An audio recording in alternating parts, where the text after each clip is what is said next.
여행을 하면서 뭘 배웠냐, 뭐 남는 게 뭐가 있냐라고 묻는 분들 계세요. 근데 사실은 뭐 별거 없어요. 뭐 자기 발견했다, 막 이런 사람도 있는데 뭐 발견하기는 뭘 발견합니까? 차라리 교회에 가서 기도를 하거나 절에 가서 돌을 닦으세요. 오히려 그게 더 자기의 내면을 볼 수 있는 그런 시간들인 것 같아요. 차분하게 앉아가지고 기도를 하시든 아니면 저 참선을 이렇게 하시든 하면서 나 자신에 대해서 과거와 지금과 그 미래를 이렇게 계속해서 곱씹어 보는 게 그게 더 나은 것 같아요. 템플스테이도 우리나라 되게 잘 돼 있고, 그리고 이제 동남아나 제주도 같은 데 가서 호캉스 하면서 독서를 좀 하세요. 책 같은 거 많이 갖고 와서 보시면 오히려 그러면서 좀 더 사람이 더 성숙해질 수 있는 그런 자아가 발견도 되고 자아가 성숙해지는 그런 시간이 되지 않을까? 우리나라도 지방에 뭐 지리산이라든가 여기저기 뭐 하다못해 서울 인근에도 뭐가 되게 많잖아요. 쉴 수 있는 공간들이. 그게 오히려 더 자아 발견하는 데는 더 좋은 것 같아요. 실제로 여행을 하게 되면은 오늘 어디 갈 건지, 내일은 어디 갈 건지, 또 뭘 먹을 건지, 숙소는 어디에 살 건지 바빠요, 진짜.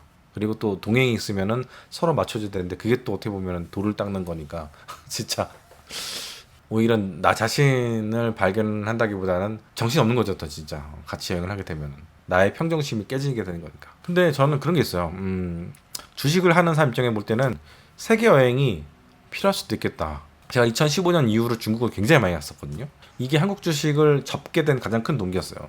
한국의 제조업이라는 게 중국한테 많이 따라잡히겠구나, 그런 생각이 많이 들었었고, 15년도 전후만 하더라도 중국의 퀄리티로 볼 때 여러 가지가 치고 올라가는 그런 시기였거든요. 벌써 10년 전이 됐는데 지금 뭐 많은 얘기들 나오고 있잖아요. 이것저것.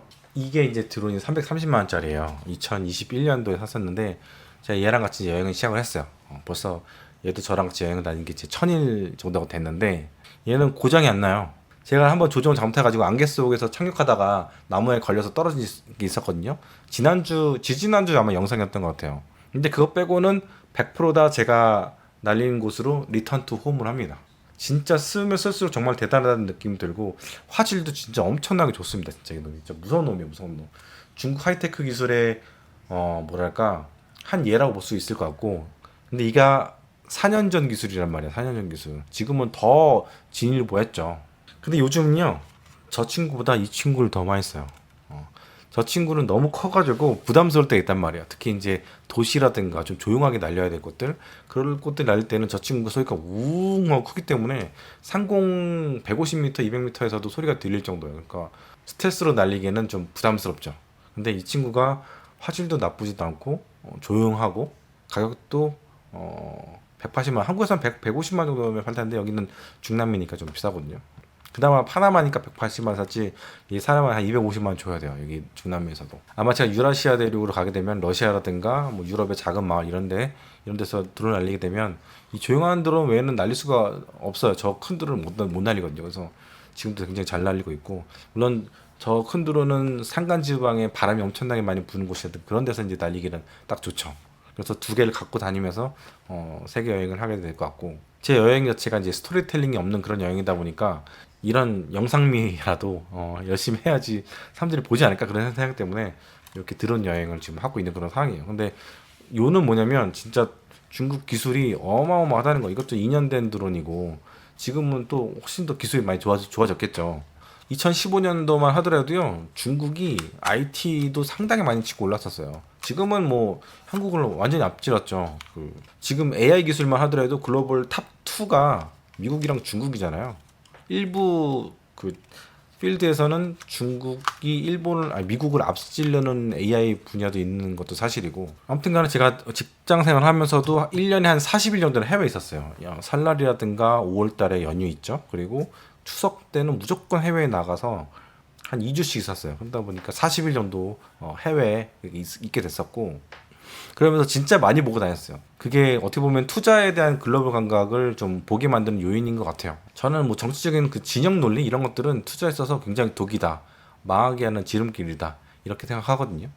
한국이란 나라가 해외에서 볼 때는 되게 어떤 느낌이냐면 되게 폐쇄적인 그런 느낌도 있어요. 약간 단일 민족이라는 게 단점이 좀 저는 많은 것 같아요. 왜냐면 미국 같은 나라는 다양성을 되게 존중하고 여기서부터 이제 뭔가 잠재력을 끌어올리는 그런 정책을 펼치는데 단일 민족은 뭔가 좀 쏠리게 되고 약간 좀 좁다고 해야 되나 생각이?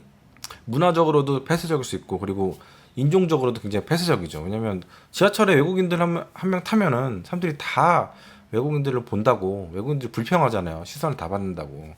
우리 같이 작은 나라들 어떻게 보면은 이민을 좀 많이 받아들여 가지고 뭔가 좀 경제 성장이라든가 이런 것들 좀 도모를 시켜야 되는데 무조건 다 배타적인 것 같아요. 특히 이제 요즘 들어서 이제 무슬림이 싫다고 뭐 여러 저런 얘기가 많이 나오는 것 같은데 무슬림 싫으면은 라티노들을 받아야죠. 라티노들은 또 그 가톨릭이잖아요. 대부분 가톨릭은 나쁘지 않잖아요. 그렇죠? 일본 가면은 의외로 그 라티노들 특히 브라질리안들이 많아요. 이민들을 좀 받아들였어요. 일본이 예전부터.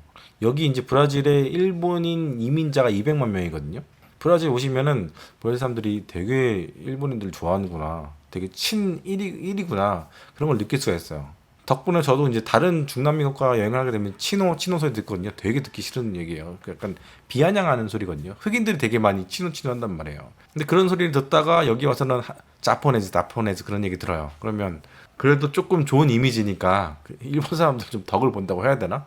아무튼 한국에서 좀 이념에 좀 편향된 그런 언론한테 좀 길들여지지 마시고 또 자극적으로 선동하는 막 그런 유튜버들 있잖아요. 그런 사람들한테 좀 선동이 되지 않았으면 좋겠어요. 속지 않았으면 좋겠어요. 그러려면 이제 공부도 많이 하셔야 되고 해외도 자주 나가셔가지고 또 보시고 들으시고 하시는 게 좋을 것 같습니다. 여행을 하면 90%가 고생이고 10%가 행복이다. 뭐 아니면 뭐 카타르시스다. 뭐 이런 얘기가 있는데 직장 생활하고 비슷할 수도 있어요. 왜냐면 월급날이 제일 행복하잖아요. 한 달 중에서. 그 생각보다 그 여행에 대해서 환상들이 없으면 좋겠다. 생각보다 쉽진 않다. 힘들다. 그 이야기를 좀 드리고 싶고 저 같은 경우에는 어릴 적 꿈을 하나씩 그 현실로 만드는 거 어떻게 보면 드림스 컴퓨라고 해야 되죠. 가끔 내가 여기 브라질에 아니면 다른 나라에 있다는 게 믿겨지지가 않을 때가 있고 또 자다가 아침에 눈을 딱 떴는데 내가 여기가 어느 나라지? 이렇게 느껴질 때도 가끔씩은 있어요. 그리고 성취감 같은 것도 있고 게다가 한국보다 대부분의 나라들은 공기라든가 물이 깨끗합니다. 중남미 사람들은 굉장히 순박하고 친절하고 동남아도 친절하죠. 그리고 한국과는 비교가 안 되는 자연 환경들을 또 볼 수 있고 중남미는 정말 화산지형이라든가 이런 아마존 같은 것들 진짜 지구가 아닌 것 같은 그런 느낌? 아니면 너무나 지구스러운 것들 이런 것들을 볼 수 있는 그런 곳이기도 하고 유럽은 제가 이제 뭐 직장생활 때는 몇 나라 갔었지만 나름 보고 배울 것들이 많은 곳이죠. 이 지구는 서구 문명이 지금 지배하고 있는 그런 상황이기도 하고 그리고 지역에 따라서 공부를 많이 하게 되는 것 같아요. 특히 저는 유튜브를 하다 보니까 뭔가 설명하려면 좀 알아야 되잖아요. 그러면 계속 리서치를 해야 돼요. 지역에 대한 공부를 많이 하게 되는데 기본적으로는 제가 어렸을 때부터 세계지리 책 같은 거 되게 끼고 살았다고 했잖아요. 그런 것들과 같이 이제 접목이 되면서 약간 시너지를 느끼는 그런 것도 있고 공부가 어떻게 보면 예전에는 귀족들의 그 취미 같은 거였다고 하잖아요. 신선 노름 같은 거였는데 어떻게 보면 그런 걸 수도 있죠. 공부를 하면서 몰랐던 걸 깨닫게 되고 기존에 알았던 것들과 이렇게 접목이 되면서 카타르시스가 느껴질 수도 있으니까 그런 것들이 하나하나 쌓이게 되면 정말 글자 그대로 세상을 품게 되는 거죠. 괜히 사람들이 여행은 걸어다니는 독서실이다 뭐 이렇게 얘기하는 게 틀린 말은 아닌 것 같기도 합니다. 물론 저는 여행을 하면서 가장 중요한 것 중 하나가 뭐냐면 역시 돈이에요. 돈. 여행은 하는 것보다 다녀와서가 중요하다라는 말을 제가 가끔씩 하는데 지금도 여행을 하면서는 돈에 대한 생각을 게을리하지 하지 않고 있고 근데 많은 사람들이 세계 여행에 있어서 그렇게 너무 쉽게 보면서 접근한 것 같아요. 특히 젊은 친구들 많이 하는 것 같고 그래서 젊은 친구들이 이렇게 고프로 하나 들고 나와가지고 여행 유튜브 시작하는데 대부분은 폐업하고 채널이 멈춰 있는 경우도 많이 있더라고요. 그래서 저는 젊은 친구들한테 되게 꼰대 같은 얘기를 많이 하는데 뭐냐면 20, 30대 때에는 젊음을 불태워서 일을 해서 돈을 벌고 그래서 40대 때 파이어해서 나와서 좀 편하게 여행을 해라 그런 얘기를 많이 해요. 우리나라 2000년대 초반만 하더라도 10in10 그런 게 있었잖아요. 요즘 같은 경우에는 뭐 성공하신 분들이 파이어 하신 분들 되게 유튜브에 많이 나오더라고요. 예전보다는 돈 버는 방법이 되게 쉬워진 것 같아요. 루트도 많아졌고 해외 투자도 많이 많아졌고 예전에는 부동산 첫 번째 그리고 뭐 채권이라든가 주식 투자 뭐 이런 정도 수준이었잖아요. 근데 지금은 정말 너무나 무궁무진해졌죠. 저 개인적으로 볼 때는 한국 부동산 중에서 서울 부동산은요 한 20년 동안은 불패일 것 같아요. 인구가 서서히 줄고 있긴 한데 부동산이라는 게 실수요도 되게 중요하긴 하지만 이 투기 수요랑 투자 수요 이런 것도 되게 중요하거든요. 물론 그 밑바닥은 유동성이라는 게 좀 받쳐줘야 되긴 하지만 유동성이라는 결국에는 계속해서 늘어날 수밖에 없는 거고 인구가 줄어드는 대표적인 지역이 유럽이잖아요. 유럽인데도 불구하고 왜 유럽은 부동산 가격이 오를까 한번 생각해 보세요. 저는 인구론적으로 부동산에 접근하는 건 좀 아니라고 보거든요. 특정한 지역들 말씀드린 대로 서울 같은 경우는 좀 특별한 거고 일본 얘기를 많이 하지만 일본은 90년대 너무나 큰 버블이 있었기 때문에 폭락을 하게 된 거죠. 그래서 사람들이 트라우마가 심하기 때문에 우리나라가 좀 다른 것 같고요. 우리나라가 뭐 부동산이 미친 듯이 올라갔다가 폭락해가지고 트라우마가 생긴 적이 있긴 있지만 일본 부동산은 너무나 큰 그 버블이었기 때문에 그거랑 좀 비교가 안 되는 거죠. 일본 부동산 땅이 미국보다 비쌌던 적이 있었을 정도니까 너무 심했던 거죠. 그에 비해 한국 주식시장은요 지수로 볼 때는 힘들 것 같아요. 왜냐하면 한국 기업들이 제조업 베이스인데 그리고 시클리컬한 것들인데 대부분 결국에는 중국한테 먹혀가고 있는 상황이고 경쟁력을 잃어가고 있는 상황이거든요. 그래서 코스피는 이왕이면 안 하신 게 좋고 썩어도 준치라고 그 망해도 미국 주식에서 망해라 그런 얘기를 제가 계속 드리는데 미국이라는 나라는 점점 강력해지고 있는 것 같고 G2가 점점 내려가고 있고 G1이 그냥 모든 것을 다 잡고 있잖아요. 다 장악하고 있는 그런 상황이고 미국이 점점 강력해진다는 느낌이 들어요. 물론 이제 지금 부실한 부분들 상업용 부동산이라든지 이런 부분들이 한 번은 떨고 가긴 해야 돼요. 그래도 결국에는 이겨낼 거란 말이에요. 그러면 누가 이기냐? 미국 투자한 사람들이 이기는 거죠.